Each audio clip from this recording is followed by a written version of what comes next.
Welcome back. We continue our conversation now with Jeffrey Veatch and Sean Gallagher on their new documentary about heroin and a very personal and moving story called Whispering Spirits.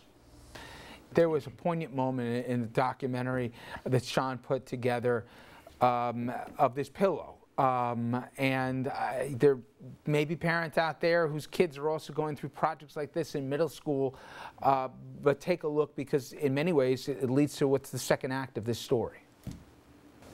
Well, this is one of my favorite things in Justin's room. It's a pillow, and in middle school they give out pillows with the year of their high school graduation.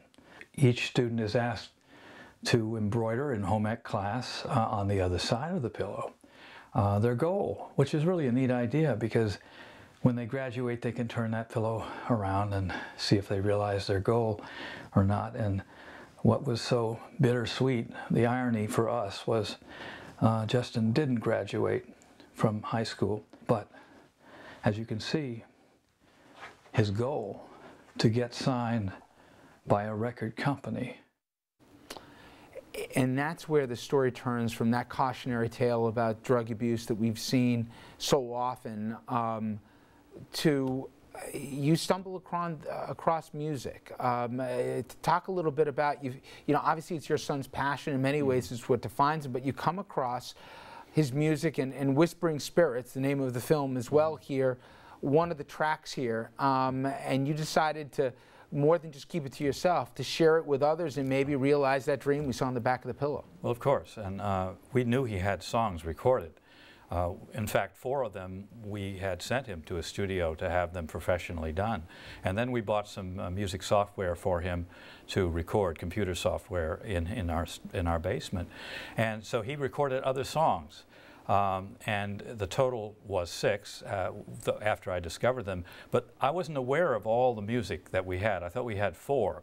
And I came upon, I was going through his computer drive, his computer, searching for whatever scraps of music I could find, this and that.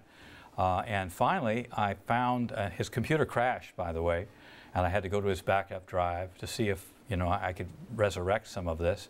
And I found Whispering Spirits, and I was absolutely, totally amazed, as were other family members, that it was completely finished, mixed. He had multi-voices, piano tracks, amazing piece of work, and it touched the heart and inspired the name for this film. And it really, really represents this film very well, because this is a film about loss, but it's also a film about love. It's a film about reaching out, and it's a film about Justin's music.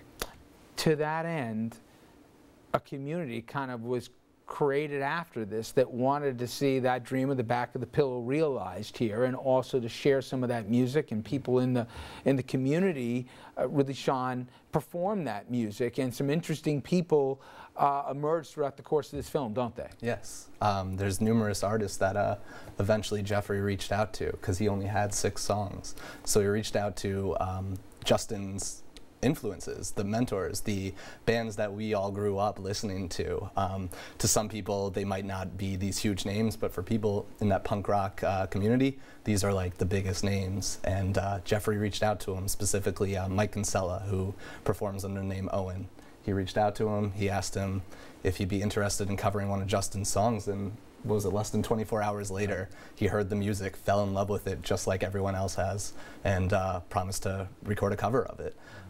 He also reached out to, we have a jazz quartet. Bernie Williams, right? Well, Bernie Williams did not record a song, but you know, Vinicius Cantuaria, a fairly well-known Brazilian singer-songwriter, is very well known in Europe and tours the world, translated one of Justin's songs into Portuguese and recorded it.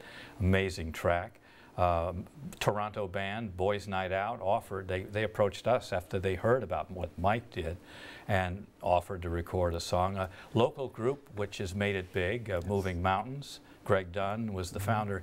He had known Justin, Justin had known him, and he was very inspired by what Greg Dunn did, and I reached out to him, and he came forward with a beautiful cover of Can't Afford the Color, one of Justin's songs. And it was great to have all these bands that are known on the nationwide, but what I thought was so special was eventually these young bands, just like Justin, making music at his home, they reached out to Jeffrey and asked if they could be a part of it, and Jeffrey opened up his arms to him. Well, you've raised thousands of dollars through this, and you've chosen, rather than keeping the pain private here, to share your story, your family's story. You speak continuously to kids and also at the groups here to let people know they're not alone in the fight here, and the best thing, as I say, sunlight's the best disinfectant to get this out in the open, and it's a fantastic documentary. Sean, give an eye to people. You know, it's already had airings, but where can people see it if they want to check it out themselves? Yep, so right now we're working out our model. The plan is to bring this to as many high schools, middle schools, and youth rehabilitation centers as possible. We're hoping to eventually put it online just for everyone to view. But for now, we're going to do a few more Westchester screenings too, and that'll be always updated on our website. How about an email address or a website that people can check out if they want to find out the next showings of it? Sure, it's whispering-spirits.com, and there's a trailer there. We're going to post clips and just more information. Sean, Jeffrey, thank you so much. It's really, I find people don't understand the scope of this challenge and the different faces from the different walks of life that I've met that have gone through similar fights here and similar challenges with great kids as the commonality with this will shock the conscience. And if you don't believe me, you talk to law enforcement about what they're running into and the faces that they're seeing dealing with this and the families that are at a loss. This is, as I think, not exaggerated, an epidemic here that we're finally getting our hands around as a society right now. Gentlemen, thank you very much. I appreciate it. Thank you. Again, a commendation to both of them for making such a personal film. And again, I want to remind you to please be a part of our conversation. Join us on Facebook and Twitter and tell us where you believe we ought to go here as a society to stem heroin abuse that is really exploding, as we said, across our region and this country. And while you're there, if there has been a personal story about a loved one or more here that you want to share with us that's been impacted by heroin, please take a few minutes and share that with us.